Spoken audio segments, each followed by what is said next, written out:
Most people wake up to the sound of birds or maybe the hum of a coffee maker.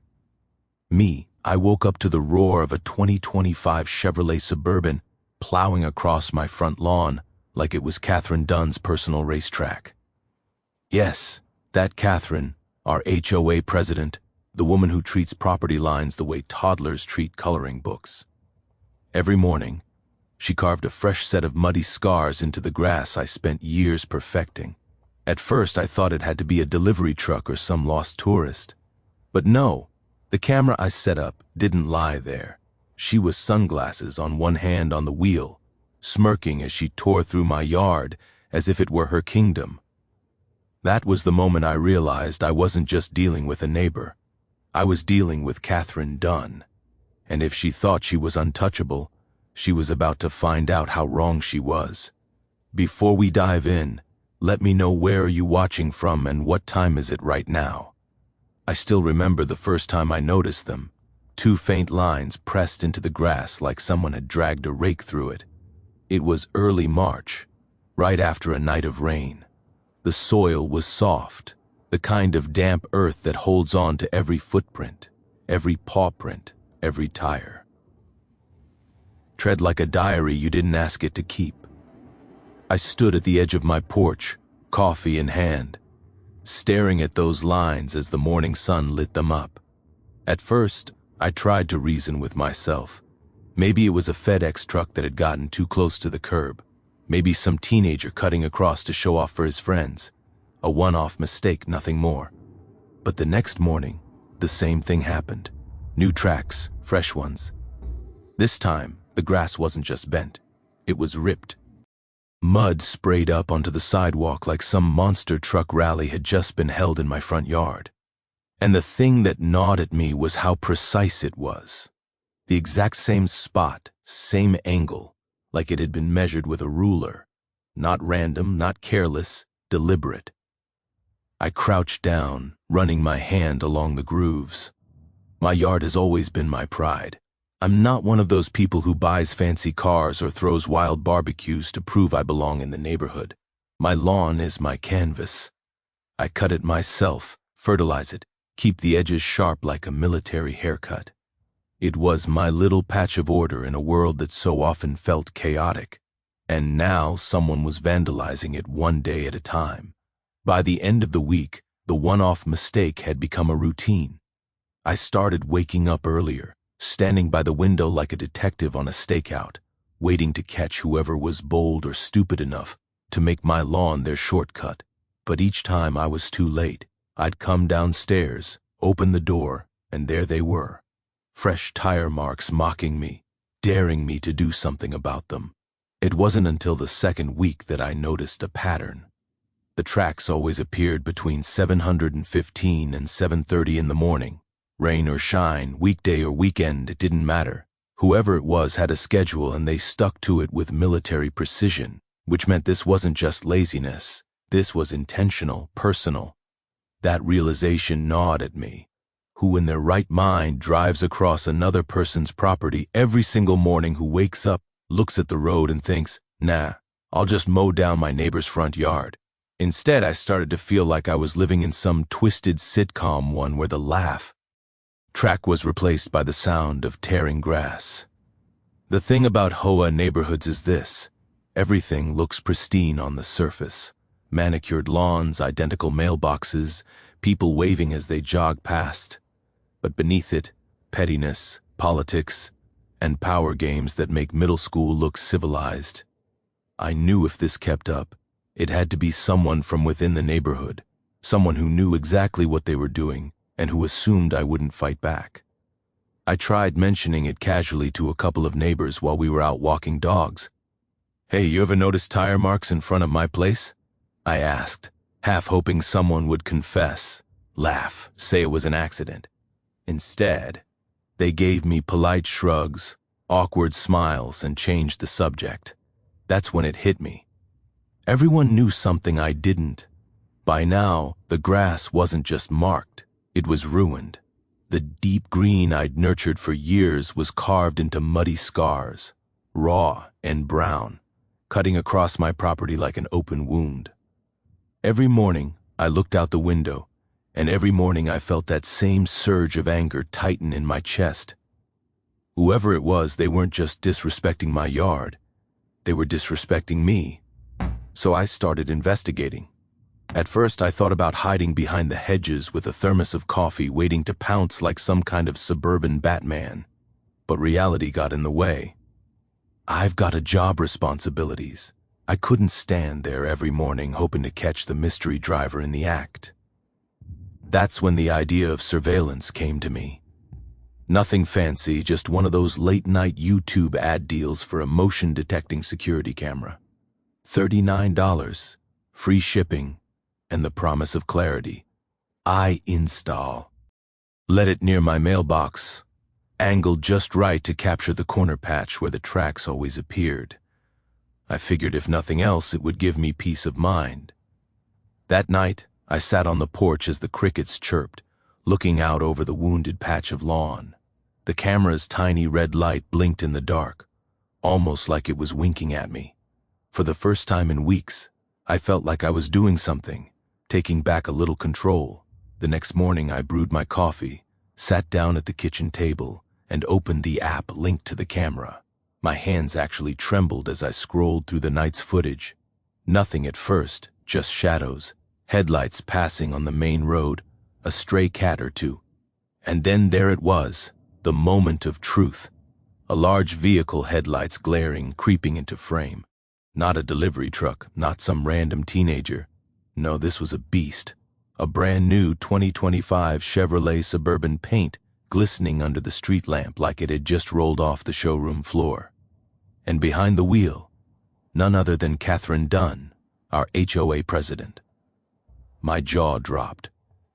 Katherine Dunn, who wrote the rules, handed out fines, and never missed a chance to remind us she was protecting property values, was the very person tearing up my lawn, and she wasn't even subtle about it. Sunglasses on at 7:20 in the morning, one hand casually draped on the wheel lips, curled into a smug little grin as her monster of an SUV cut across my grass like it was her personal driveway. I sat there staring at the footage, equal parts shocked and furious. Katherine Dunn, the queen bee of the HOA, the woman who fined me last year because my recycling bin was visible from the street for too long. The same Katherine who once lectured me about keeping hedges trimmed to regulation height. She was the one vandalizing my yard every single day without a shred of shame. And that was when my anger solidified into something sharper, a plan. The funny thing about catching someone red-handed is that even when you finally have the proof in front of you, it doesn't quite feel real. I sat there in my kitchen staring at my phone screen, rewinding the clip again and again. Each time the grainy night vision footage showed the same thing. Katherine Dunn, HOA president, the so-called guardian of neighborhood standards, gliding her massive 2025 Chevrolet Suburban across my lawn like it was a shortcut designed just for her. The camera angle wasn't perfect, but it didn't need to be. The headlights flared, the chrome grille gleamed, and the distinct profile of Katherine's freshly styled blonde hair was lit up for the world to see. That smug little grin plastered across her face wasn't just in my imagination. It was real. She knew exactly what she was doing. I leaned back in my chair, ran a hand through my hair, and let out a laugh. Half disbelief, half fury. The irony was too much. Katherine had spent years parading around the neighborhood like a self-appointed sheriff, handing out fines for the tiniest infractions. A mailbox leaning half an inch to the left. Fine. A flower bed that was an aesthetically uniform warning letter. One guy down the block got cited for leaving his Christmas lights up until January 3rd. Katherine ran the HOA like it was her own private kingdom. And here she was tearing up my lawn in broad daylight with a car the size of a tank. The hypocrisy was staggering, but the brazenness was worse. If anyone else had done this, maybe they would have been sneaky about it. They'd take a different angle, switch up the timing, maybe at least pretend it was an accident. But not Katherine. No, she drove across the exact same strip of grass every single morning like she was clocking in for a job. Same time, same route, same arrogant smirk.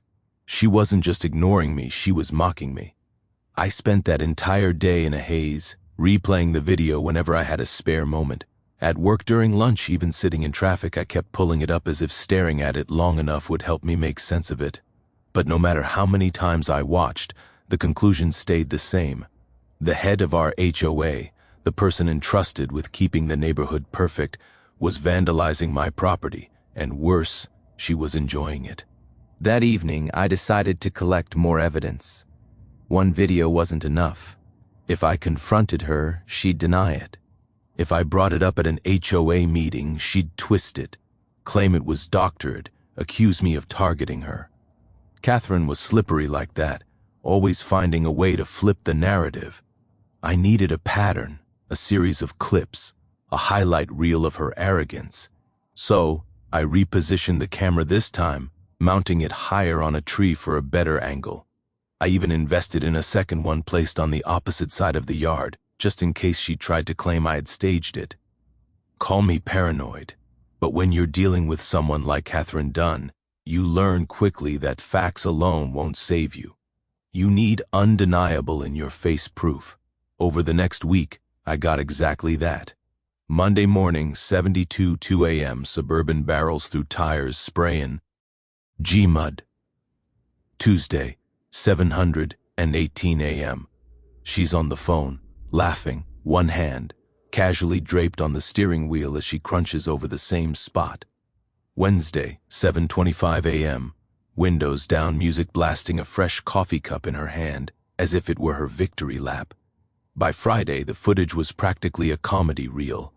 Katherine in her rolling fortress, treating my lawn like her own personal driveway while waving at passing joggers. I started saving the clips in a folder labeled Exhibit A. I even gave them cheeky names. Queen of the HOA, Episode 1, Suburban Assault, Episode 2, and my personal favorite, The Royal Shortcut, Episode 3. Humor was the only way I could keep myself from boiling over, but underneath the sarcasm, the anger kept growing. Every clip felt like a slap in the face. Every laugh she had on the phone, every sip of coffee as her tires shredded. My grass felt like a reminder she thinks she's untouchable. And the worst part, she probably was. Katherine wasn't just on the HOA board.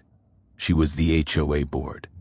President for 3 consecutive terms, chair of every committee, friend to half the neighborhood and feared by the other half.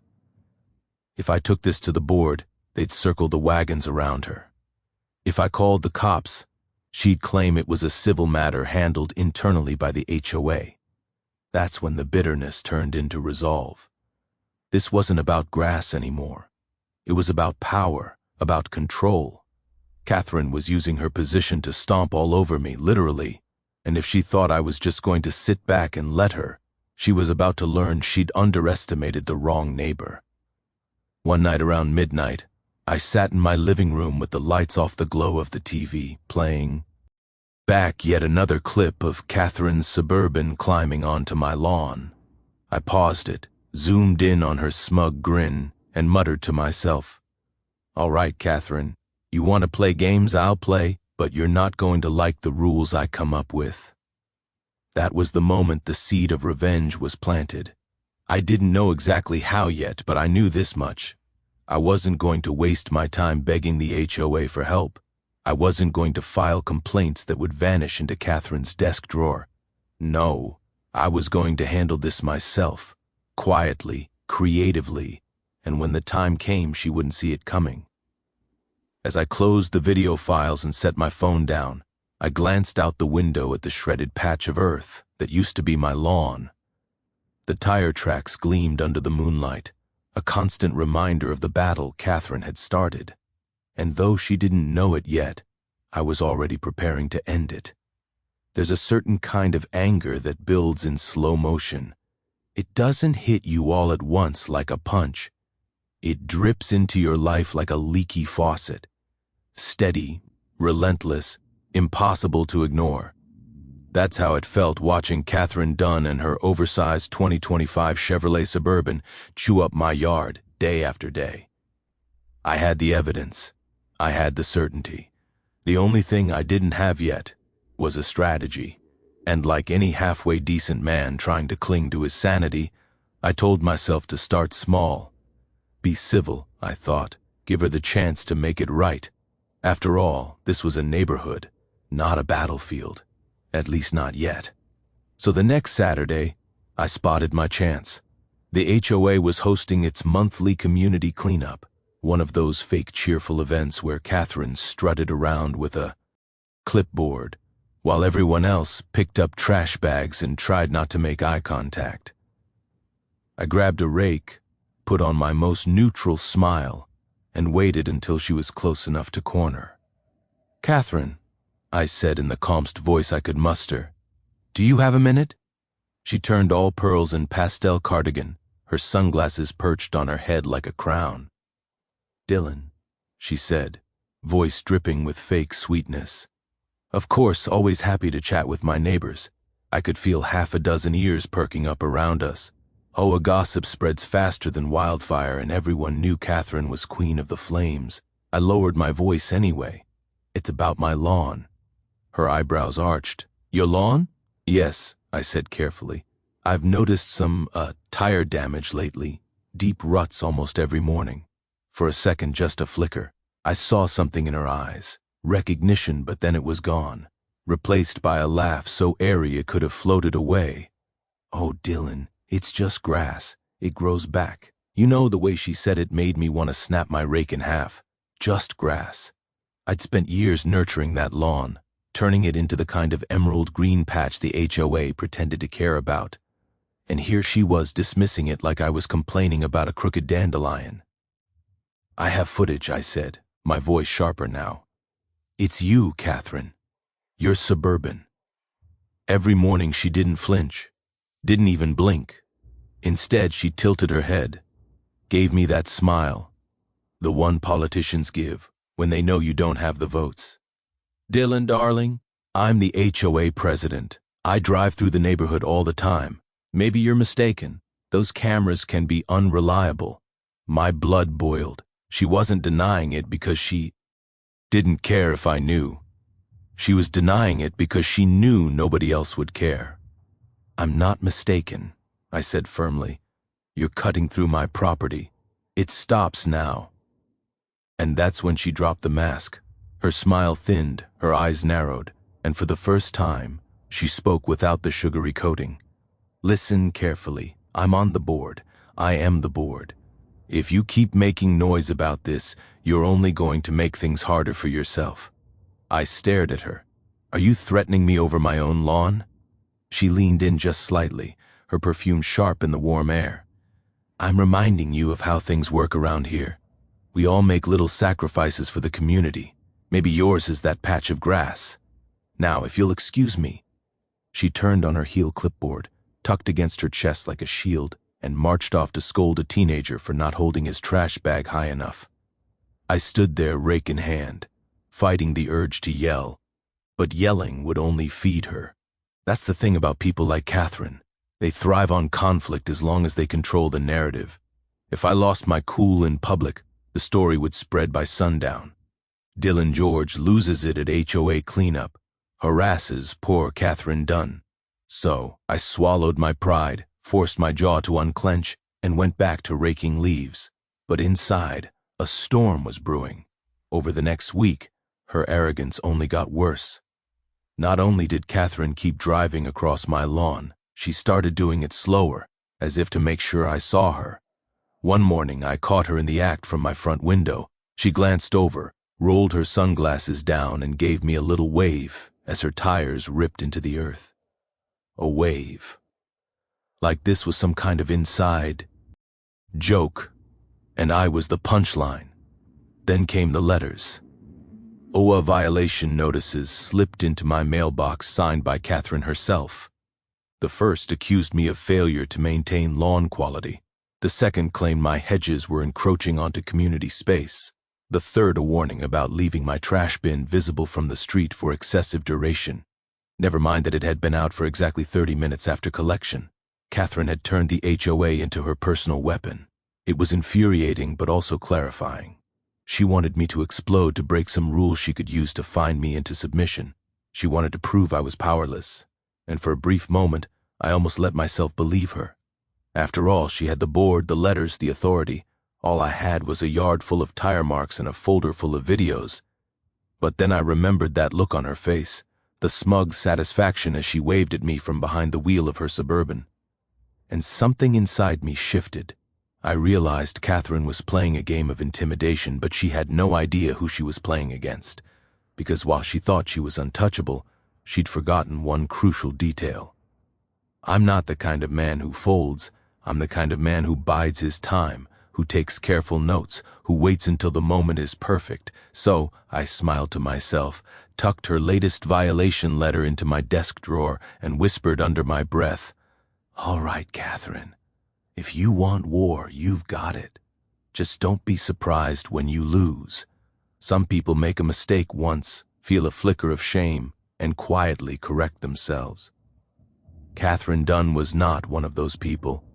No, Katherine had the rare talent of turning act of arrogance into a performance, and my front lawn was now her stage.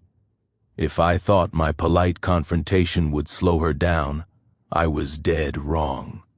The very next morning, her 2025 Chevrolet Suburban appeared at exactly 7:21 a.m. headlights, blazing like the opening scene of a Broadway show. I was standing at the window, coffee in hand, and I swear she slowed down on purpose. Tires dug deep into the soft soil, mud kicked up like fireworks, and just before she cleared the patch, Katherine glanced directly at my house, rolled her sunglasses down, and gave me the same smug little wave. I nearly spilled my coffee. That wave wasn't just arrogance. It was a declaration of war. From that moment, things escalated fast. Within a week, the damage to my lawn was so severe, it looked like I'd hosted a demolition derby. The once perfect stripes I mowed with pride were shredded into brown scars, the kind that don't just grow back with a sprinkle of seed. My mailbox leaned at an angle after her bumper clipped it one morning, and every time I stepped outside, it felt like my neighbors were watching, whispering, taking bets on how long I'd last before snapping. But the humiliation didn't stop at the tire tracks. No, Katherine decided to up the ante by using her real weapon, the HOA. One Tuesday afternoon, I came home from work to find a crisp envelope tucked neatly into my mailbox. Inside was an official violation notice, signed by none other than Katherine herself. Failure to maintain proper lawn appearance, it read. The irony nearly knocked me flat. She was destroying my yard and then citing me for the damage. 2 days later, another letter appeared. Unapproved modifications to proper. Why? This time, she claimed my garden gnome collection. 3 little statues I'd had for years. Didn't comply with neighborhood aesthetic guidelines. A week after that, yet another notice. Trash receptacle visible beyond permitted hours. The bin had been at the curb for exactly 29 minutes. Apparently, Katherine had timed it. Each letter came with the same threat, escalating fines. First $50, then $100, then $200. It was like she was daring me to push back, baiting me into a fight where she held all the cards. Neighbors started to notice. At first, they whispered quietly at block parties or while walking dogs. "Tough break," Dylan one muttered. Another shrugged eyes, darting nervously toward Katherine's house. Everyone knew what she was doing, but nobody wanted to challenge her. Katherine wasn't just a board member, she was the board. She controlled the fines, the votes, even the email blasts. She was untouchable, or so she thought. One evening, I tried appealing to reason again, this time through an official HOA meeting. I signed up to speak, gathered my video clips, and waited for my turn. When I stood at the front of the room, a dozen neighbors staring at me, I felt strangely calm. "Ladies and gentlemen," I began. "For the past month, someone has been driving across my lawn every morning. I have video evidence. And the driver." I clicked the remote and the screen lit up with Katherine's Suburban mid-rhyme mud spraying in glorious detail. "Is our very own HOA president." For a moment, silence hung in the air. A couple of gasps, One muffled laugh. Then Katherine stood, smoothed her cardigan, and unleashed her counterattack. "These allegations are absurd," she said, voice sharp and practiced. "This video could have been doctored by anyone. Dylan has been combative with the HOA for years. He's upset about receiving violation notices, and now he's trying to smear me with fake evidence. It's pathetic, really." She turned to the room, eyes wide, playing the victim. "I have dedicated years of my life to this community, protecting property values, keeping our neighborhood safe and beautiful. And this is the thanks I get. Lies, slander, and harassment. It worked. Some neighbors shook their heads muttering. Others avoided eye contact. One even clapped politely. And just like that, my smoking gun became a punchline. I left that meeting, humiliated my folder of evidence, feeling like dead weight in my hands. Katherine had twisted the narrative, painted herself as the martyr, and left me standing there looking like the villain. And the worst part, she knew it. As the meeting adjourned, she leaned close, voice low enough for only me to hear, "Nice try, Dylan, but you'll never win." That night, I sat in my living room, the violation letters spread across the coffee table, the videos looping endlessly on my laptop. Every part of me wanted to march to her house, pound on the door, and scream until the entire neighborhood heard me. But that's exactly what she wanted. Katherine thrived on chaos she controlled.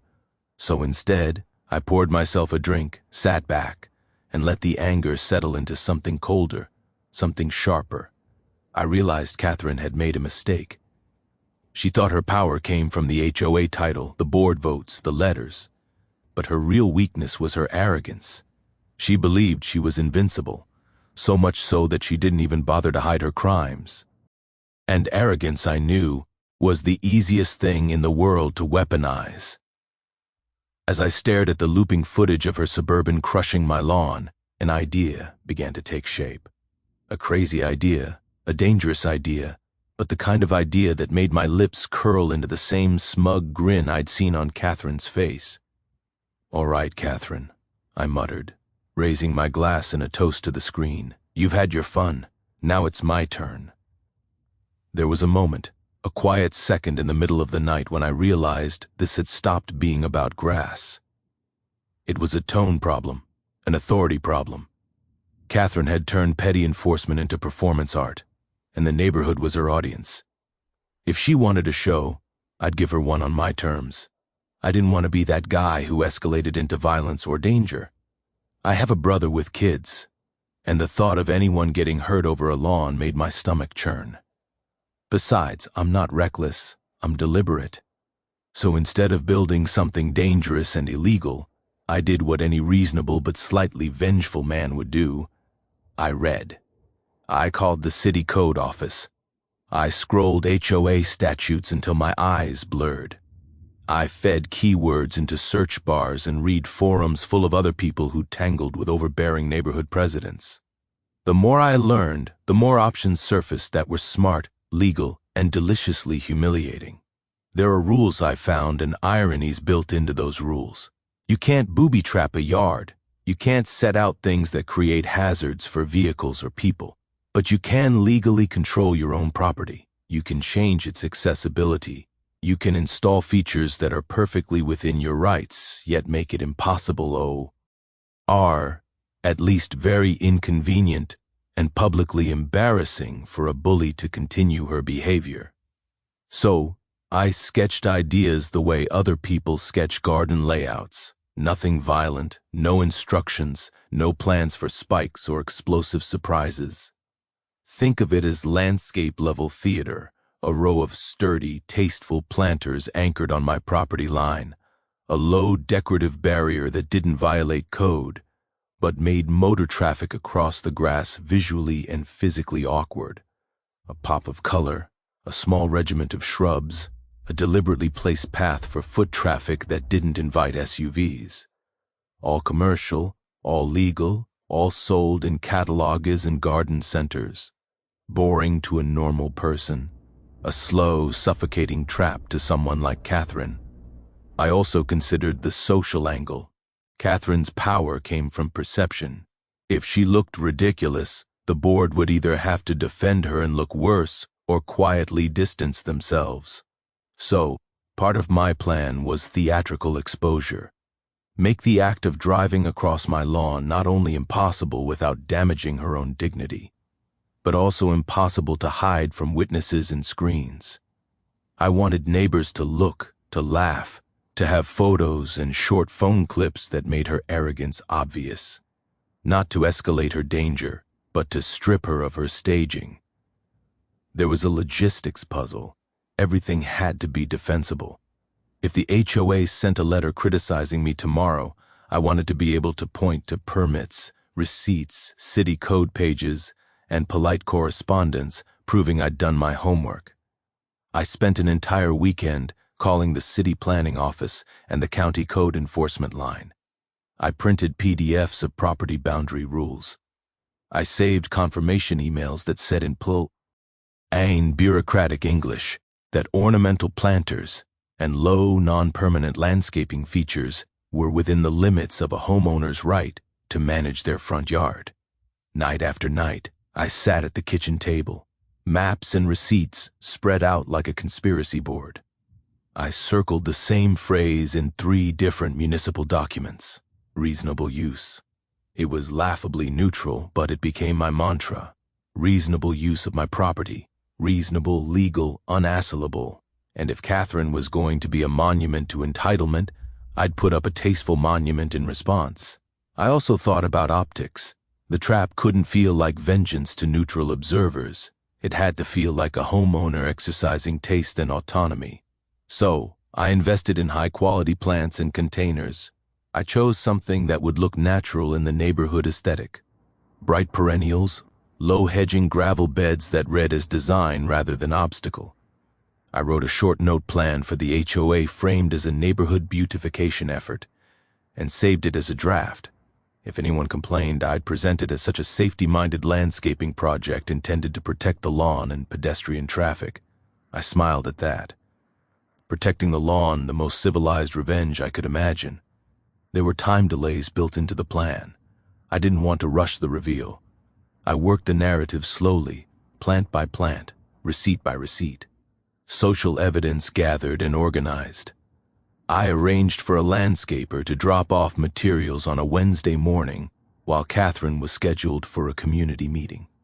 I asked a couple of neighbors, one who actually hated Katherine more than I did, to keep an eye out and be ready with their foe. Nothing illegal, nothing cruel, just a court of witnesses ready to watch entitlement collide with consequence. The more I planned, the more my anger refined itself. This wasn't about hurting Katherine. It was about hitting the one place she cherished her image. She loved pining in photographs, adored being the person who kept things in order. My response would be a mirror that reflected her true face, ridiculous, petty, and ultimately small. The trap would be a slow, civilized collapse of prestige. Gardens sprout, and so do reputations, sometimes for a lot longer than you think. At night, I'd imagine the scene. Katherine in her Suburban sunglasses lowered, expecting the usual shortcut. Instead, a row of elegant planters and a neat bed of ornamental shrubs blocked her path. She'd have to stop, look ridiculous, squeezing past, maybe back up awkwardly, and the neighbors' phones up, the little giggle spread like wildfire. Katherine's expression would go from smug to stunned to furious in an instant. She'd be the one to make a scene in public, a tableau I couldn't wait to watch.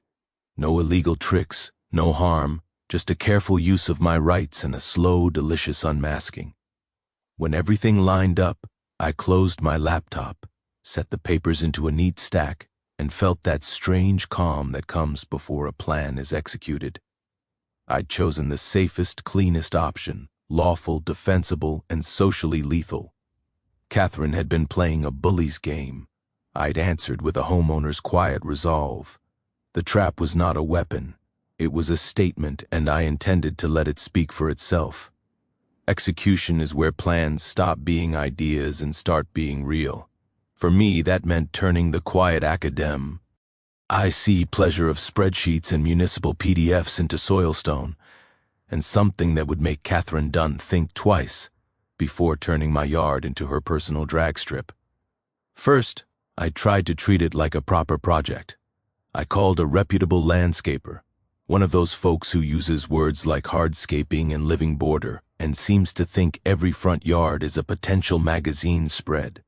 I told him I wanted a tasteful, low-maintenance edge along the part of the lawn that had been the target. No fences, no permanent structures, just a row of heavy, high-quality planters, some low ornamental shrubs, and a gravel bed that read as design, not defense. The plan make the shortcut visually and physically awkward for a suburban without violating a single HOA rule or city code. The landscaper raised one eyebrow when I mentioned awkward for SUVs, but he was professional. He gave me an estimate, scheduled the work for a Wednesday morning, and told me not to worry. This would look like intentional design, not spite. I like that spite looks messy, design looks deliberate. I ordered the plants and planters online and kept receipts in a neat folder labeled for comic effect civic beautification. I ordered sturdy, tasteful containers, terracotta look composite that wouldn't crack, filled with perennials guaranteed to pop color without requiring babysitting. I chose blue salvia and low boxwood hedging smart neutral, not look at me flashy, but distinct enough to alter the path of a vehicle. Gravel went behind them, a neat strip that said pedestrian access only without any signs that could be flagged by the HOA. On Tuesday night, I texted two neighbors I trusted. One was Mara, retired school teacher, fed up with Catherine's theatrics. The other was Hector, young dad who liked a bit of neighborhood chaos, the kind who'd happily film a spectacular pratfall. Both agreed to be on standby Wednesday morning with phones charged and ready. If she tries anything, Mara told me, we'll be there. That made me feel less alone, like the plan had a social backbone and not just a pile of receipts. Wednesday morning arrived, damp and gorgeous. The kind of day the HOA would have branded ideal for curb appeal. The delivery truck pulled up before dawn, and by 8:00 a.m., the landscapers were moving like a small, efficient army. They set the planters in a low, deliberate arc along the exact strip Katherine had been using. They filled them with soil-planted shrubs with clinical precision tamped down the gravel behind. The effect was subtle at first glance, classy, neat, absolutely reasonable. I stood on the porch watching, holding a thermos more out of nerves than need. The camera angles I'd set earlier were aimed to capture the turning lane and the new installation. I even bought a second temporary camera. Nothing fancy, just something to catch faces and license plates if needed. I had the receipts, the landscaper's card, and the copies of city code in a folder on the kitchen counter. If the HOA tried to pin anything on me, I'd present it like a homeowner who'd done due diligence. If Katherine tried to rage, I wanted evidence. If she tried to claim I was being petty, I wanted every neighbor to see how tasteful it looked.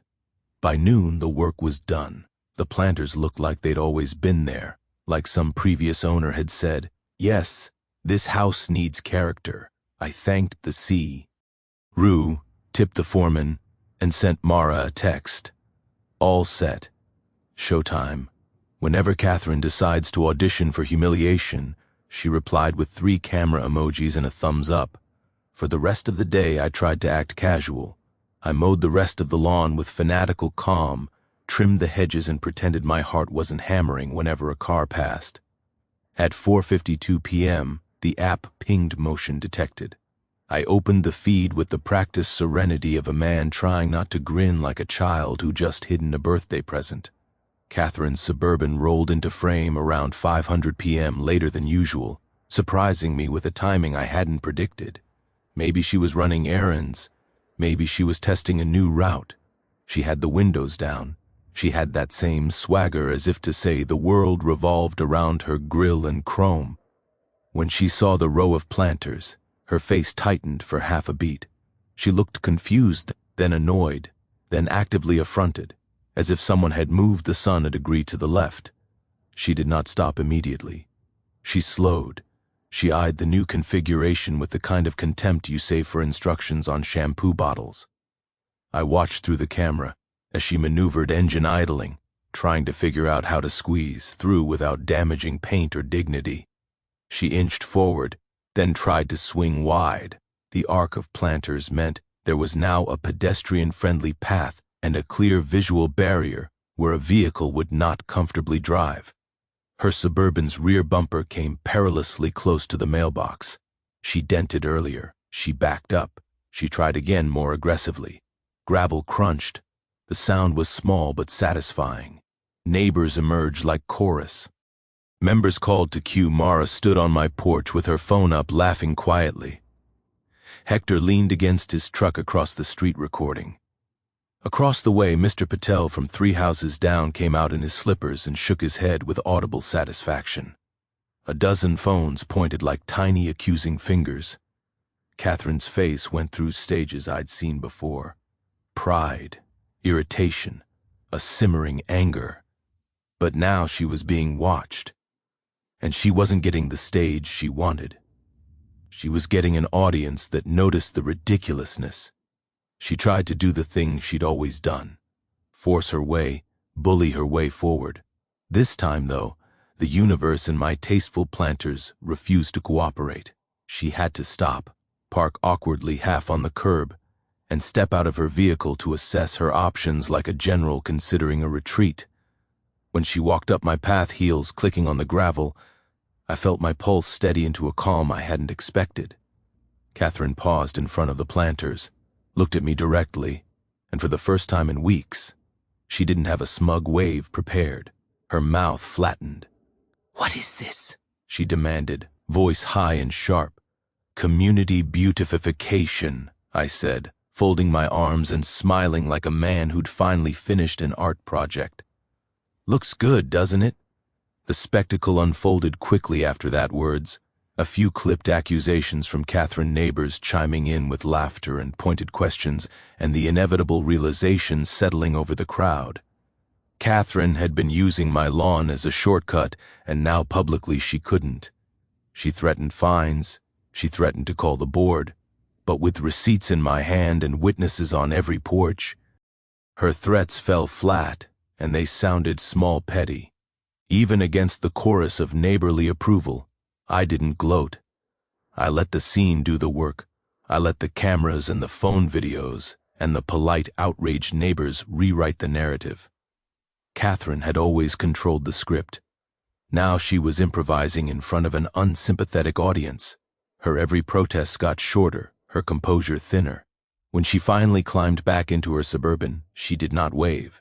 She backed out with the reluctance of someone who'd lost a small war of image and decided the battle wasn't worth it. I stood there on my porch as she drove away, the gravel settling like punctuation.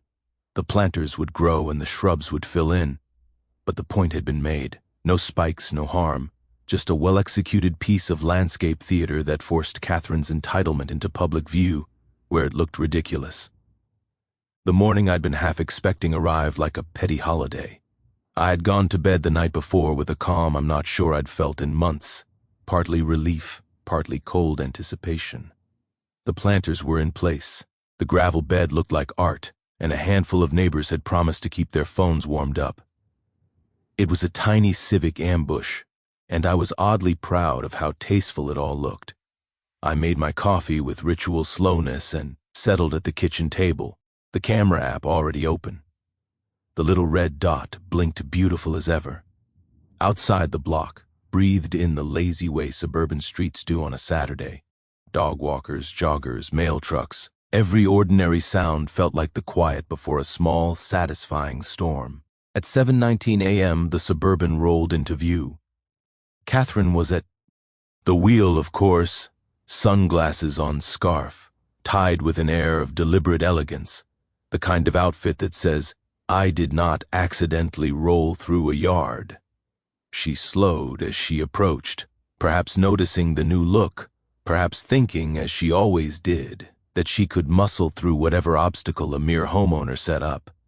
That confidence had cost her before.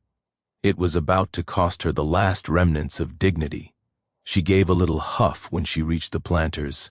For a moment she sat there, the engine idling like a queen, deciding whether to deign to step over a hedge. Then she did what she always did. When confronted with inconvenience, she attempted to make it her problem, not hers. She pulled forward tires, slipping slightly on the gravel, and that's when small chaos unfurled. The Suburban's bumper clipped the edge of one of the planters. There was a muffled clunk, a tiny spray of soil, a cough of gravel. Katherine cursed softly at first, then louder, and the sound carried across the street like the crack of a poorly timed punchline. People looked up. A dog started barking.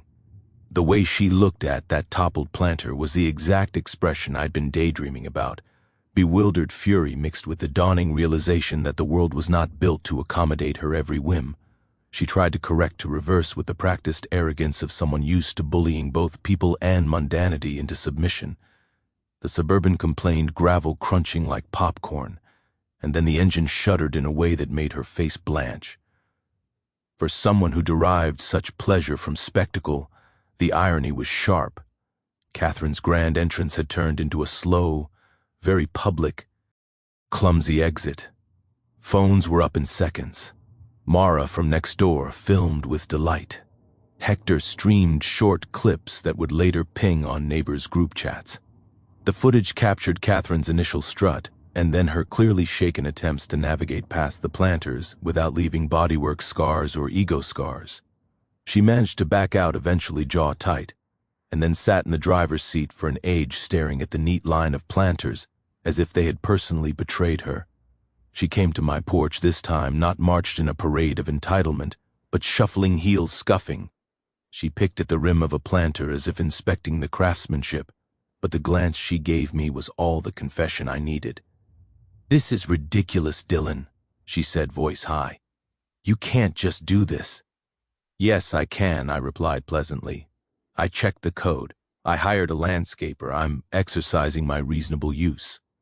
I placed the contractor's card on the railing like a small bureaucratic talisman.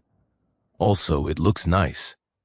Her face betrayed a momentary flicker, something like respect, or maybe the recognition that she had been outplayed without bloodshed. Then the mask slipped back on and she pointed a finger like a gavel. "You'll get fined for this. I'll see to it." Two things happened then, almost at once. First half, the neighbors who had been watching chimed in, not with the sycophantic murmurs she was used to, but with pointed questions and polite, disappointed tones. "Did you think about asking Dylan?" first one asked. "It looks really great," said another, raising a phone like a banner. The second thing, the viral aspect kicked in.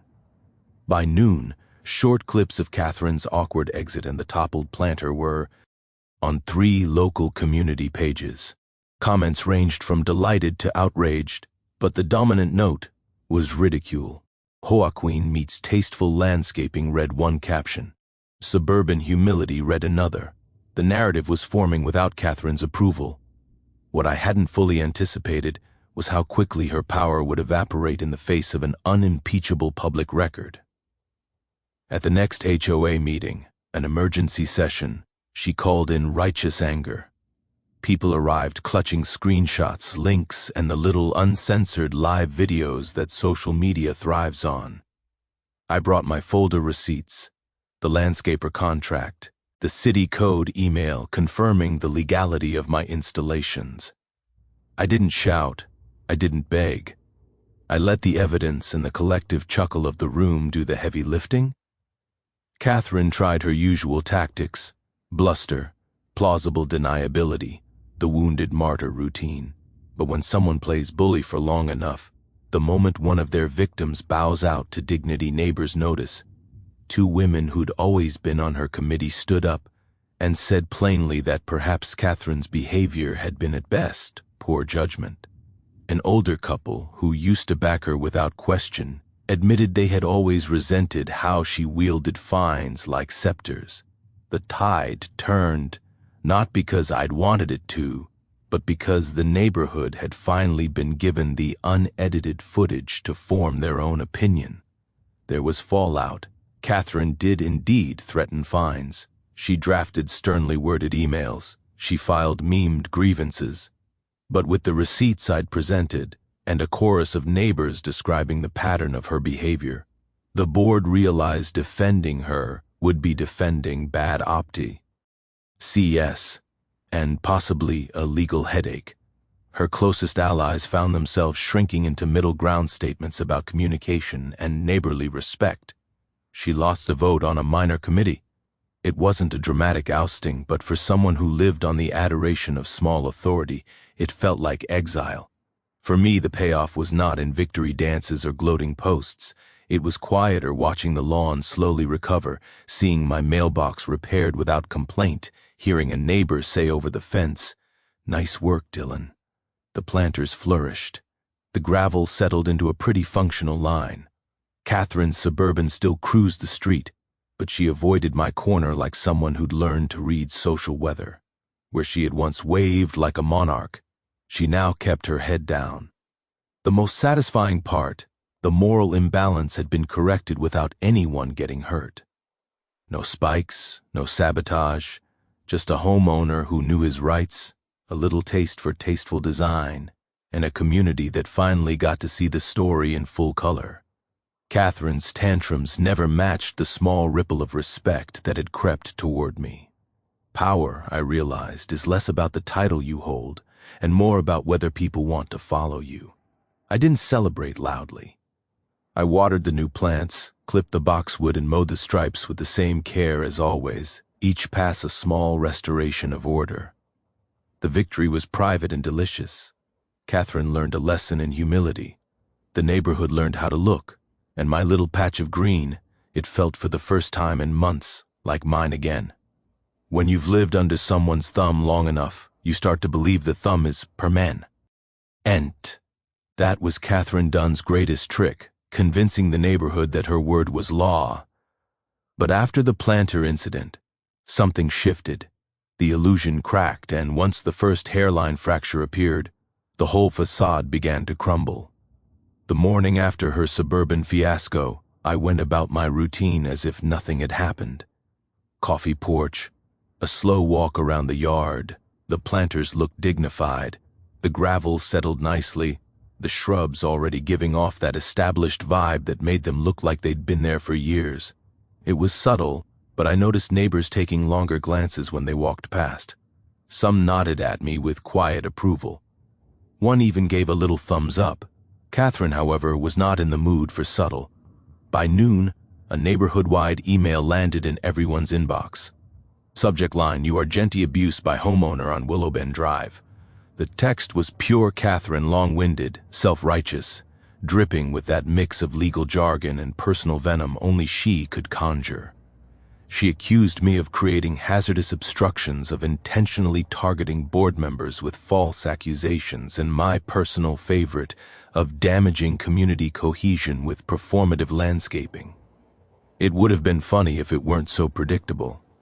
But this time, instead of polite silence or whispered support for her people, hit reply all. One neighbor attached the video of her Suburban awkwardly scraping the planter. Another asked if she planned to find herself for failure to maintain vehicle control. Someone else simply replied with 3 popcorn emojis. The thread exploded, not with fear, but with humor, and for the first time, Katherine's attempt to control the narrative backfired in spectacular fashion.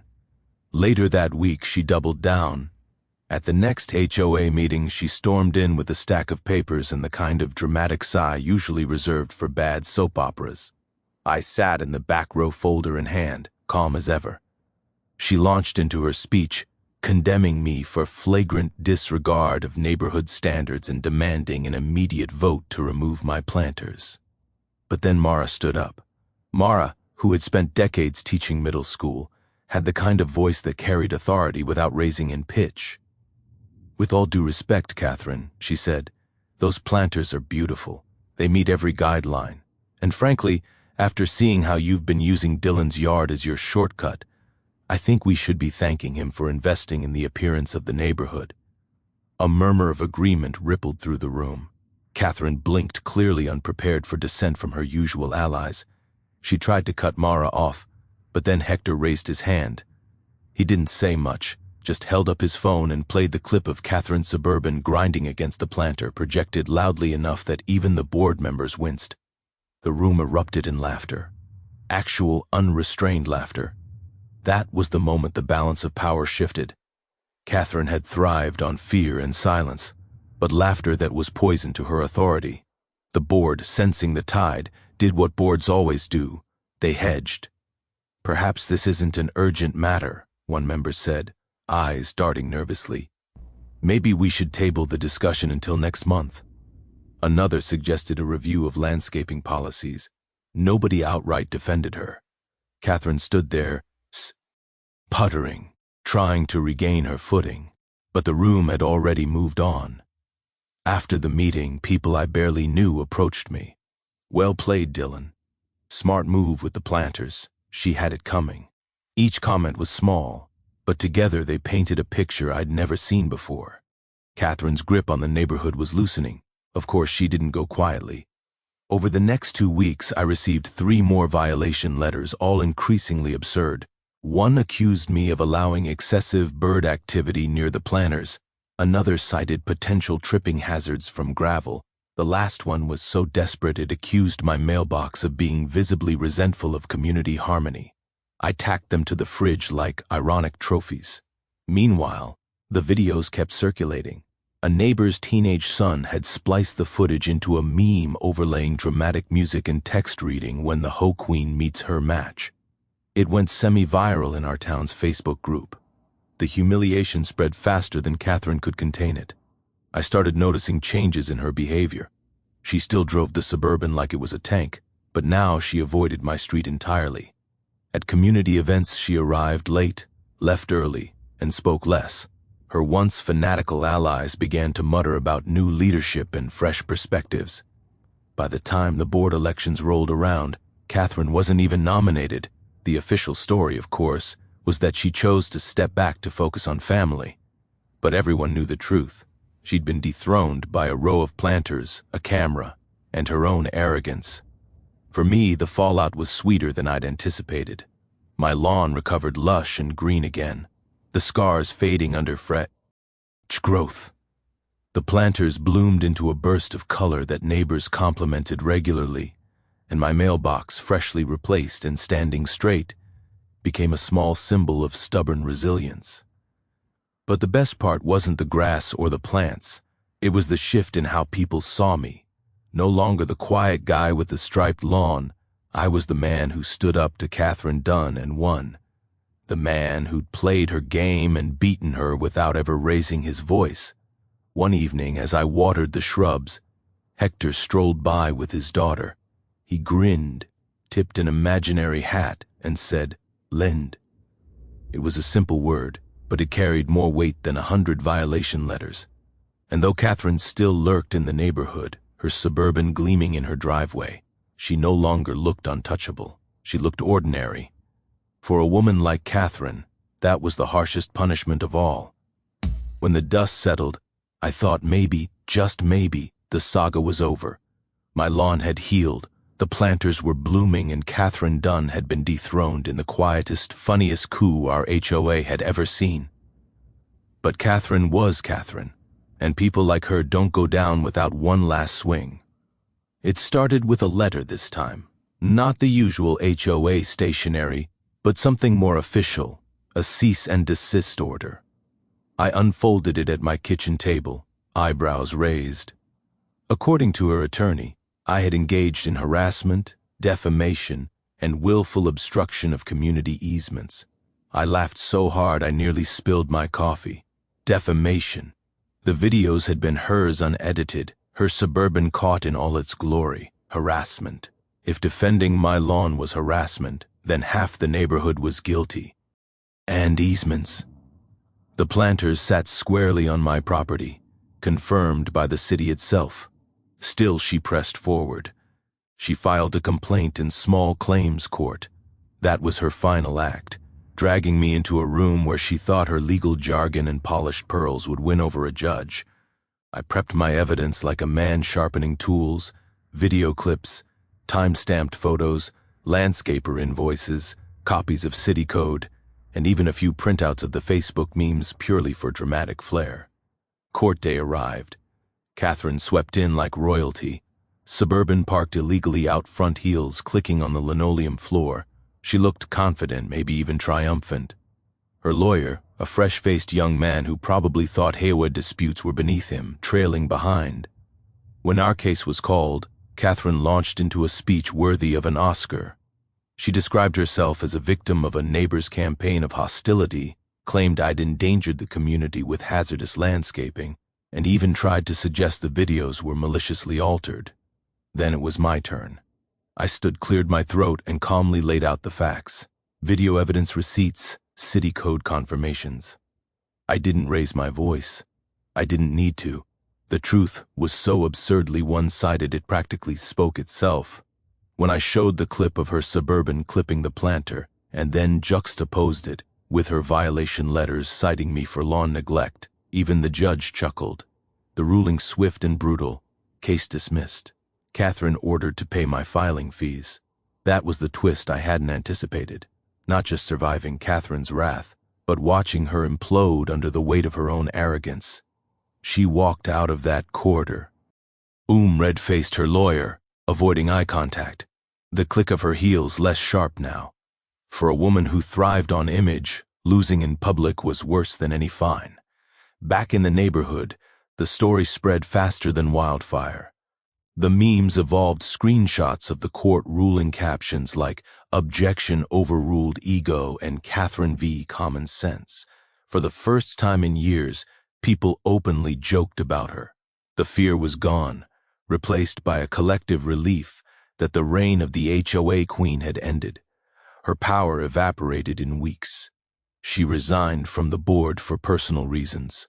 The Suburban, once her rolling throne, sat unused in her driveway for days at a time. She started walking more head down, avoiding conversations. The woman who once controlled the neighborhood narrative now couldn't control the snickers that followed her down the street. And me, I didn't need to rub it in. I kept tending my lawn, watering the planters, and waving politely whenever neighbors passed. The satisfaction wasn't in Katherine's downfall. It was in the simple peace of knowing I'd taken back control without stooping to her level. The lawn stripes were straight again. The grass was green, and my mornings no longer started with the sound of an engine tearing through my sanctuary. The best part, though, came a month later. I was mowing one Saturday morning when a new couple walked up. They were moving into the house down the street. "You're Dylan, right?" the husband asked. I nodded. He grinned. The guy who stood up to Katherine, we heard all about it. For the first time in a long while, I felt proud, not just of the lawn, not just of the planters, but of the lesson I'd managed to prove. You don't need Ed to shout to win. Sometimes all you need is patience, creativity, and the willingness to let arrogance trip over itself. As I waved them off and finished mowing, I glanced at the planters glowing in the sunday. They weren't just decoration anymore. They were symbols, a reminder that, even in the pettiest battles, dignity can be the sharpest weapon of all. What started as tire tracks across my lawn turned into something much bigger, a test of patience, principle, and persistence. Looking back, it would have been easy to lose my temper, to scream at Katherine in the street, to turn it into a war of noise. But noise was her weapon, not mine. By choosing to fight differently with preparation, evidence, and a little creative landscaping, I not only protected my property, but also stripped away the illusion of her power. There's a lesson in that one I wish I'd learned earlier. Arrogance always carries the seeds of its own defeat. When someone believes they're untouchable, they stop being careful. They push too far, they laugh too loud, and eventually they expose themselves.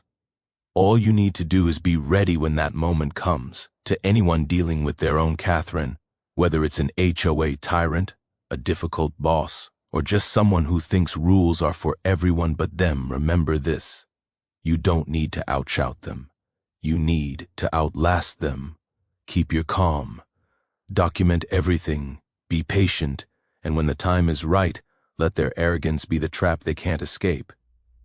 If you've ever faced a situation like this, I want to hear your story.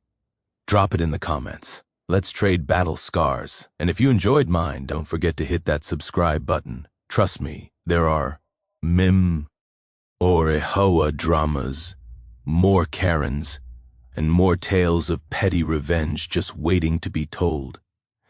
Because at the end of the day, justice doesn't always come in a courtroom. Sometimes it blooms quietly in a row of planters,